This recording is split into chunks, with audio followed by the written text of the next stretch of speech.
नमस्कार दोस्तों, स्वागत है आपका हमारे YouTube चैनल पर, जहां मिलेगी आपको पूजा पाठ से रिलेटेड सटीक और सच्ची जानकारी उपायों के साथ। कृष्ण जन्माष्टमी राजा कंस के युग से संबंधित है। लंबे समय पहले कंस मथुरा का राजा हुआ करता था। वह बहन देवकी के एक चचेरे भाई थे। वह अपनी बहन को गहरे दिल से प्रेम करते थे और कभी भी उसे उदास नहीं होने देते थे। वह अपनी बहन की शादी में शामिल हुए और आनंद लिया। एक बार जब वह अपनी बहन के साथ ससुराल जा रहे थे उसके घर, तभी उन्हें रास्ते में एक आकाशवाणी हुई और आकाशवाणी में चेतावनी मिली कि कंस जिस बहन को तुम बहुत प्रेम कर रहे हो, बहुत दुलार कर रहे हो, वही एक दिन तुम्हारी मृत्यु का कारण बनेगी।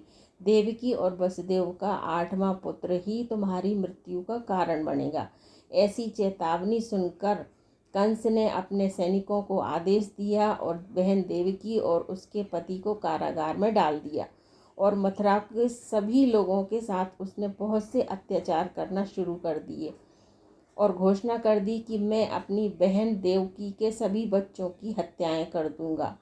हत्यारे को रास्ते से निकालने के लिए मार दूंगा, जिससे कि उसके जीवन पर कष्ट न आ जाए। पहला बच्चा, दूसरा बच्चा, तीसरा बच्चा, इस तरह से 7 बच्चे एक एक करके देवकी के कंस ने मार दिए।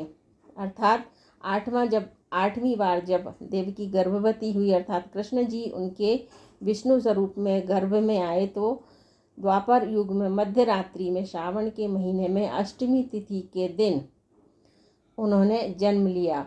उस दिन लोगों ने इसे कृष्ण जन्माष्टमी के रूप में मनाना शुरू कर दिया। जब भगवान श्री कृष्ण पृथ्वी पर जन्म लिया तब एक चमत्कार हुआ। जेल के दरवाजे अपने आप खुल गए और एक छिपी हुई आवाज़ ने कृष्ण को बचाने के सारे रास्ते खोल दिए।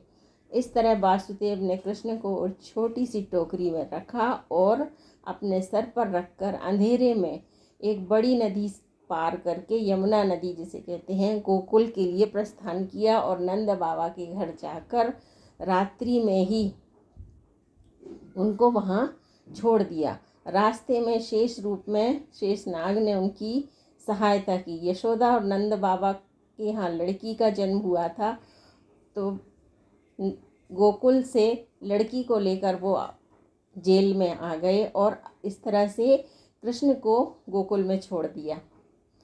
अब जब कंस को इस बात का पता चला कि देवकी ने शिशु को जन्म दिया है, तो वह कारागार में गया और उस कन्या को उठाकर मारने लगा।